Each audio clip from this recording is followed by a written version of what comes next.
जय हिंद, राम राम, राधे राधे। आशा करता हूँ आप सब बहुत अच्छे होंगे। आज दोबारा हाजिर हैं पराक्रम सीरीज की दूसरी वीडियो टॉप 10 क्वेश्चन जो हमने शुरुआत की है। आज महत्वपूर्ण 10 क्वेश्चनों को डिस्कस करेंगे उसके एक्सप्लेनेशन के साथ में। इसमें हम देखेंगे, पहला क्वेश्चन है कि एक बैरल में कितने लीटर होते हैं। आपको पता होगा जो भी कच्चे तेल का जो व्यापार होता है, जो पेट्रोलियम का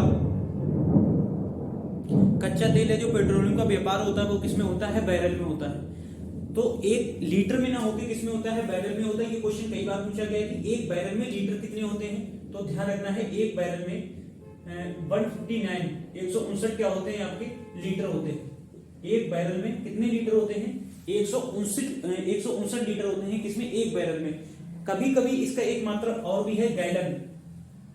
कुछ देशों में मात्रा क्या चलता है? गैलन। लेकिन ये इतना महत्वपूर्ण है नहीं। सबसे ज्यादा जो भारत में कच्चे तेल का व्यापार होता है वो किसमें होता है? बैरल में होता है। और एक बैरल में लीटर की संख्या याद रखनी 159 होती है। गैलन में पूछेगा तो लगभग 3.5 लीटर के समथिंग होता है। गैलन में कितना होता है? 3.5 लीटर होता है। लेकिन वो इतना महत्वपूर्ण नहीं है। जो बैरल है ये कई बार पूछा गया है, तो ध्यान रखना एक बैरल में कितने लीटर होते हैं? तो 159 लीटर होते हैं एक बैरल में। ठीक। दूसरा क्वेश्चन आपका है, ध्वनि की चाल अधिकतम किसमें होती है। बहुत ही महत्वपूर्ण क्वेश्चन है, कई सारे एग्जाम में पूछा गया कि ध्वनि की चाल अधिकतम किसमें होती है। तो पहली बात तो आपको ये याद रखनी है कि जो निर्वात होता है उसमें ध्वनि की चाल नहीं होती है। ध्वनि की चाल के लिए क्या होता है? माध्यम की आवश्यकता होती है। और जहां कोई माध्यम नहीं होता है, मतलब जब निर्वात होता है तो ध्वनि की चाल क्या होती है? तो शून्य होती है। जैसे मान लो बात करें किसकी, चंद्रमा पर। एक क्वेश्चन बहुत बार पूछा जाता है एग्जाम में कि चंद्रमा पर अगर कोई विस्फोट होता है तो पृथ्वी पर उसकी ध्वनि कितने समय के बाद दिखाई देगी। इस तरह के क्वेश्चन देखने को मिलते हैं।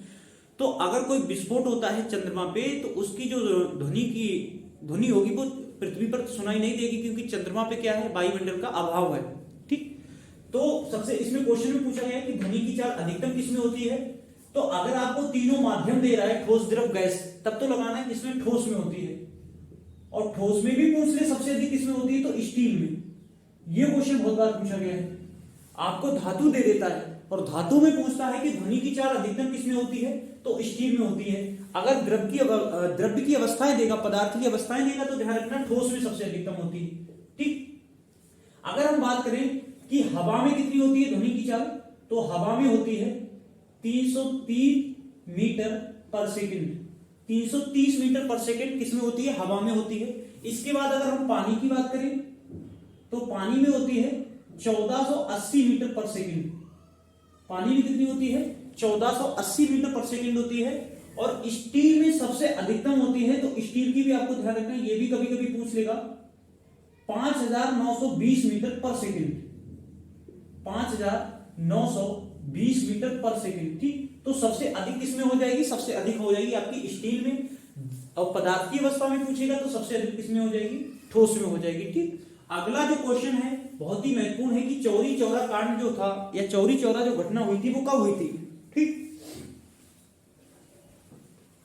तो चौरी चौरा की जो घटना हुई है उससे संबंधित आपका अगला क्वेश्चन है। इसे हम डिस्कस करेंगे डिटेल में। जो भी जितना भी है इसमें देखो, क्वेश्चन की संख्या भले ही 10 है, लेकिन इस 10 क्वेश्चन का मतलब है लगभग 20 या 25 क्वेश्चन आपके बनते हैं टोटल डिस्कशन करने के बाद। तो उन सारे महत्वपूर्ण पॉइंटों को आपको नोट करके रखना है।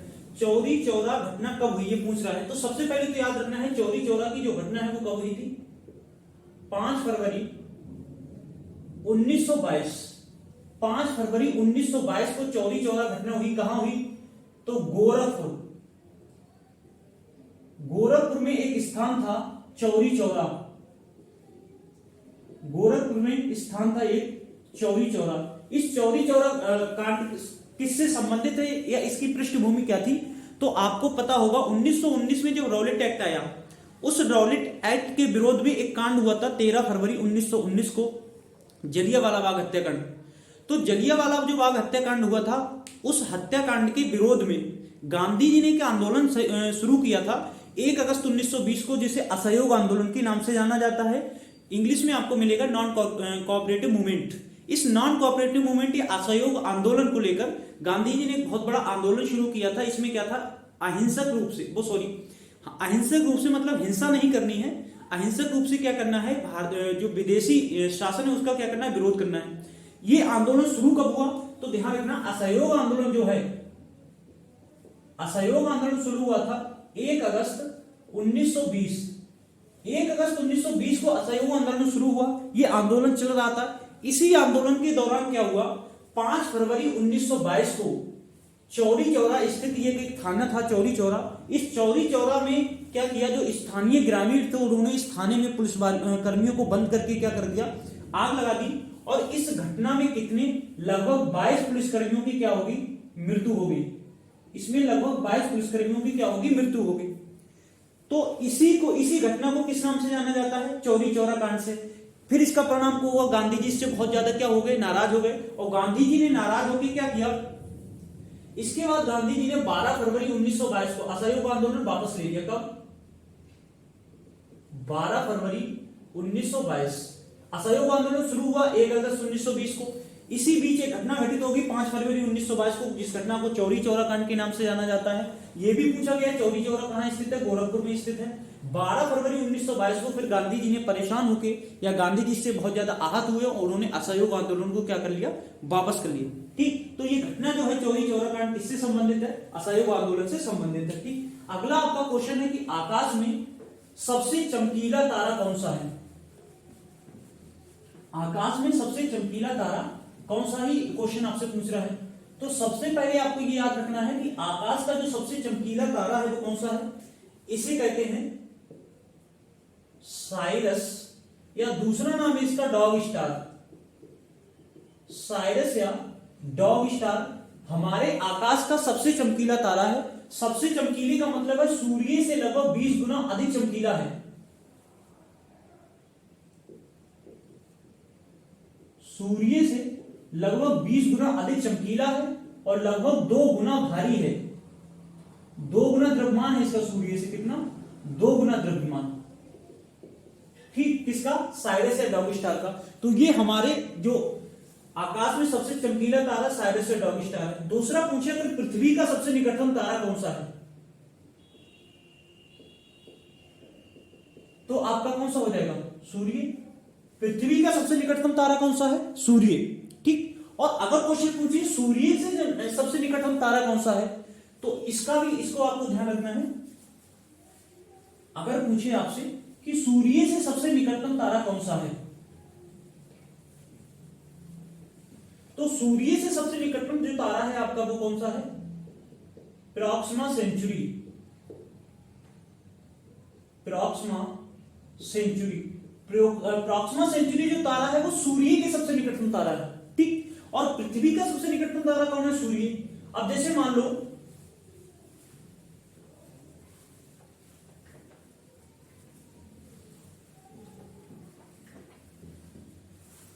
ये क्या है, जैसे मान लो ये तारा है, इसका नाम क्या है, सूर्य है।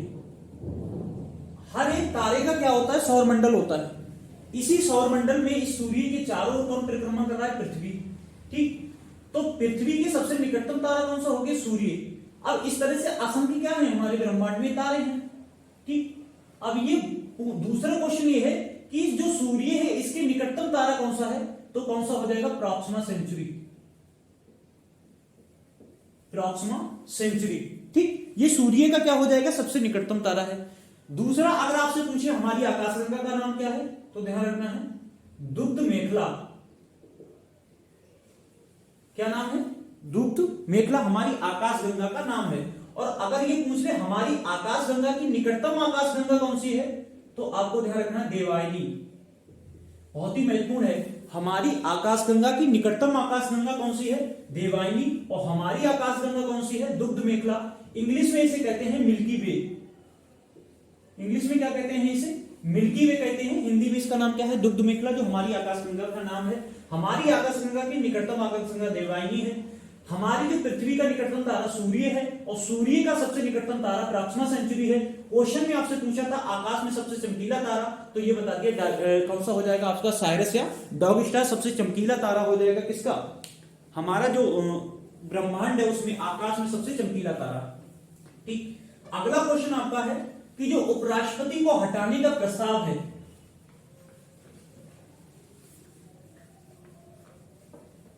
उपराष्ट्रपति को हटाने का प्रस्ताव किस सदन में लाया जाता है। ठीक, तो उपराष्ट्रपति आपको पता होना चाहिए कि उपराष्ट्रपति क्या है, राज्यसभा का सभापति। उपराष्ट्रपति क्या है, राज्यसभा का सभापति है। ठीक, उपराष्ट्रपति जो कार्य करता है वो किस रूप में कार्य करता है, राज्यसभा के सभापति के रूप में कार्य करता है। और आपको यह भी पता होना चाहिए कि उपराष्ट्रपति को वेतन जो होता है वो राज्यसभा के सभापति के रूप में दिया जाता है। उपराष्ट्रपति को उसके पद के लिए कोई भी वेतन नहीं दिया जाता है। किसके लिए दिया जाता है, तो उपराष्ट्रपति को राज्यसभा के सभापति के रूप में वेतन दिया जाता है।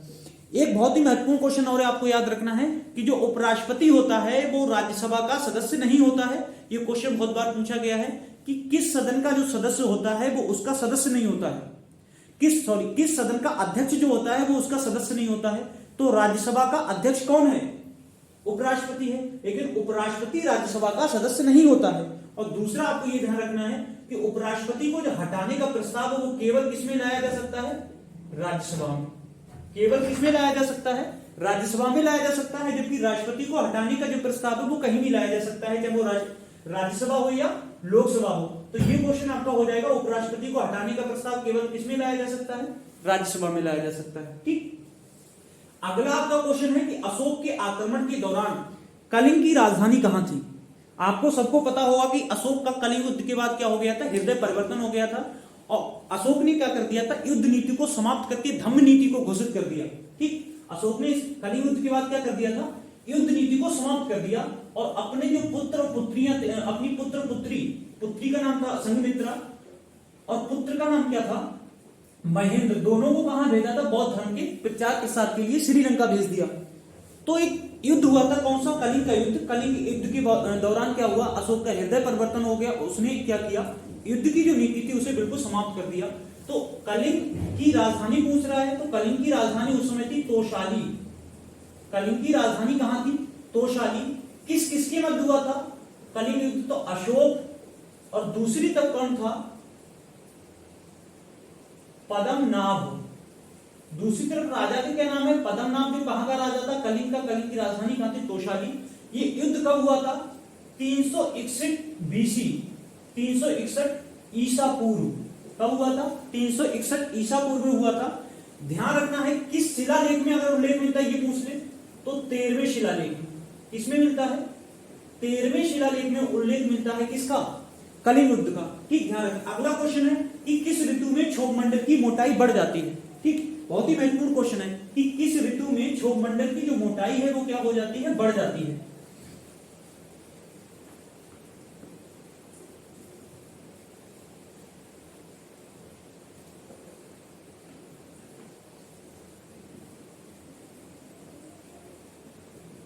ठीक, तो आपको ध्यान रखना है कि जो वायुमंडल है उसकी कितनी परतें होती है, 5। सबसे नीचे वाली जो परत होती है उसे कहते हैं क्षोभ मंडल। मौसम संबंधी सभी घटनाएं किसमें होंगी, क्षोभ मंडल में। लगभग 14 किलोमीटर तक इसकी क्या होती है, मोटाई होती है, 12 से 14 किलोमीटर तक। और मौसम संबंधी सभी घटनाएं किसमें होती है, क्षोभ मंडल में। ठीक, इसमें जो गैसें पाई जाती है जो क्षोभ मंडल में, गर्मी के मौसम में क्या होता है, उन गैसों का प्रसार होता है और प्रसार होने के दौरान गर्मी में क्षोभ मंडल की मोटाई क्या हो जाती है, बढ़ जाती है। तो इसका आंसर आपका क्या हो जाएगा, गर्मी में। इस मौसम में बढ़ जाएगी तो गर्मी में, ये ध्यान रखना है। दूसरा जो क्षोभ मंडल के बाद दूसरा मंडल होता है उसका नाम होता है समताप मंडल। ठीक, समताप मंडल के बाद आपका आता है मध्य मंडल और मध्य मंडल के बाद आता है आपका आयन मंडल और आयन मंडल के सबसे बाद में जो आता है उसे कहते हैं बहिर्मंडल या बाह्य मंडल। ठीक, तो ये आपके 5 मंडल होते हैं किसके, ठीक, ये आपके ब्रह्मांड में कितने मंडल होते हैं, 5 मंडल होते हैं। सबसे पहला होता है क्षोभ मंडल, उसके बाद दूसरा समताप मंडल, मध्य मंडल, आयन मंडल, बाह्य मंडल। क्वेश्चन आपका था क्षोभ मंडल से संबंधित, तो मोटाई इसकी किसमें बढ़ जाएगी, गर्मी के मौसम में बढ़ जाती है। मौसम संबंधी सभी घटनाएं किसमें घटित होती हैं, क्षोभ मंडल में होती है। ठीक, उसके बाद आपका कौन सा आ जाता है, समताप मंडल आ जाता है, आयन, मध्य मंडल, आयन मंडल और बाह्य मंडल। ठीक, अगला क्वेश्चन आपका है कि रोमियो एंड जूलियट, बहुत ही फेमस एक नाटक है रोमियो एंड जूलियट इंग्लिश का, किसने लिखा है, ध्यान रखना है आपको, विलियम शेक्सपियर। विलियम शेक्सपियर किसने लिखा, विलियम शेक्सपियर ने लिखा है। कौन सा नाटक, रोमियो एंड जूलियट। आपको कमेंट करके बताना है कि भारत का शेक्सपियर किसे कहा जाता है। ठीक, भारत का शेक्सपियर किसे कहा जाता है? एक क्वेश्चन आपका हो जाएगा होमवर्क। होमवर्क में आपको जो कमेंट में क्वेश्चन करना है, पहला है भारत का शेक्सपियर किसे कहा जाता है, इसे लिख दे रहे हैं। ये क्वेश्चन जो भी आपको दिया करें उन्हें आपको कमेंट करना होता है, ठीक। वीडियो पे ऑफलाइन जब वीडियो हो जाती है या वीडियो जब अपलोड हो जाती है उसके बाद वीडियो देखने के बाद इनके आपको क्या करने पड़ेंगे, कमेंट करनी पड़ेगी। किसमें? वीडियो में नीचे जाके कमेंट करना पड़ेगा इन क्वेश्चन के आंसर। तो पहला तो आपका होमवर्क का क्वेश्चन है, भारत का शेक्सपियर किसे कहते हैं, ठीक। इस क्वेश्चन का आंसर आपको कमेंट में जाके करना है, ठीक। अगला क्वेश्चन है माई कंट्री माई लाइफ, ये पुस्तक किसकी कंट्री माई लाइफ, ये पुस्तक किसकी आत्मकथा, ये पूछ रहा है। तो इसका आपका 9 नंबर का आंसर हो जाएगा लाल कृष्ण आडवाणी। किसकी है? लाल कृष्ण आडवाणी की पुस्तक है माई कंट्री माई लाइफ, ठीक। अगला आपका क्वेश्चन है कि सूरजकुंड जो झील है वो कहां स्थित है? तो आपकी ये स्थित है हरियाणा। सूरजकुंड झील आपकी कहां स्थित है? हरियाणा में स्थित है। एक क्वेश्चन आपका ये होमवर्क के लिए। दूसरा क्वेश्चन आपका है माई लाइफ माई मिशन, ये पुस्तक किसकी है? My life my mission